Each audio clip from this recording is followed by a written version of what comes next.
The Knicks postgame show is presented by Tri-State Audi. Visit your Tri-State area Audi dealer today. The Knicks in Denver tonight, riveting win with tremendous defense when the game was on the line.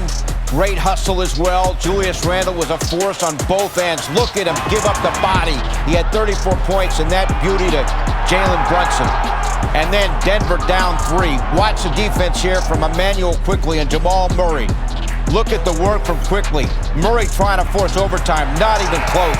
And the Knicks get their first win in Denver since 2006, beating the Nuggets tonight 106 to 103. Great to have you with us from our Delta MSG studios. Bill Pito along with Alan Hahn. That's a 2-0 mark now on this 5-game road trip, and this was a great win for the Knicks. Just like we talked about in Utah, this is exactly who they have to be. If you're Tom Thibodeau, this is what you want to see, what we just showed you there. The effort, diving on the floor, the defense, that's where it begins for this group. And then each night, it's going to be a different guy as the hero. Tonight, it was Julius Randle. A phenomenal game from him where it was not just offense, it was his motor that inspired this win. Knicks with a tremendous effort. They were down 10 in the fourth quarter. They were able to come back doing something in a building in which they haven't won now, as we started the show, in 16 years. Back in November of 06 was the last time they won in Denver. And what's interesting, Alan, is when you go over the sequence of this game, final sequence of the third quarter into the fourth, it looked like the game was going to get away from them. Yes, and again, in a back-to-back as well, you know, you're trying to keep, and it was a close game throughout, and what you don't want to do is dig yourself a hole that now you have to chase, a deficit you have to chase. But that happened, and it was a possession. So a one-point game, and here the Knicks have possession. The shot clock is about 3 seconds different from the game clock, and Emmanuel quickly dribbled out the wrong clock. So they didn't get a possession.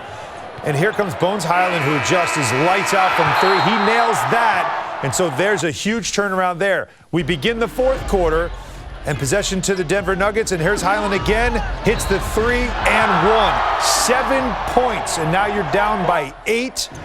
The lead got to as much as 10 points. And it really did feel like when he knocks this one down, it makes it 96 to 86, 8:44 to go. And that felt like, boy, you got a tough hill to climb. But Julius Randle said, no, we're not done yet. And he continued to work. He gets the steal there. And a lot of this is defense turning to offense. Look at this effort, diving on the floor. Get me that ball. Brunson running the floor, getting the finish, and all of a sudden we got a ball game. The Knicks are up 3 at that point. More defense. Look at that. And what Highland was a fantastic in the fourth quarter. He is real tough to defend. But look, you speak of defense. Look at that defense that quickly played on Jamal Murray, and Julius Randle fired up with the win. Back-to-back for the Knicks on the road here, above 500 as well. And we still got some more games to play as we head west. So, you know, and Mike Breen just mentioned it at the end of the broadcast, the Knicks gave up 145 points Sunday to OKC. Yeah. They go on the road, looked like a daunting 5-game road trip. They were excellent last night, fourth quarter execution, and tonight it was the defense with the game on the line to get them to 2-0 on this trip. Again, it's who they have to be. You know, you have to recognize that you can't just go out. They had a 48-point first quarter on that Sunday afternoon game against the Thunder, and it just felt like it was easy for both teams. The Knicks cannot be a team that is easy to play against. It has to start with them playing tough and physical. That is a Tom Thibodeau team. That's what he needs to have out of his players. That's when this defense works. And when you get that kind of an effort, when it starts on the defensive end, that's when, to me, that's how you can win games with this group. And I think maybe they realize that game on Sunday was embarrassing. That game in Brooklyn was embarrassing. And this was going to be not just a long road trip. This was going to be a long season if they weren't going to buy into the idea that the effort had to start on defense. And it did. It started in Utah. This was one of the most difficult back-to-backs in the NBA. Evan Utah Fournier, and Denver. Evan Fournier, who obviously is out of the rotation now, says the back-to-back Utah to Denver is the toughest back-to-back in the entire league. That's what I was just saying. Like, it's because of the altitude in both cities, and obviously because these are tough places to play.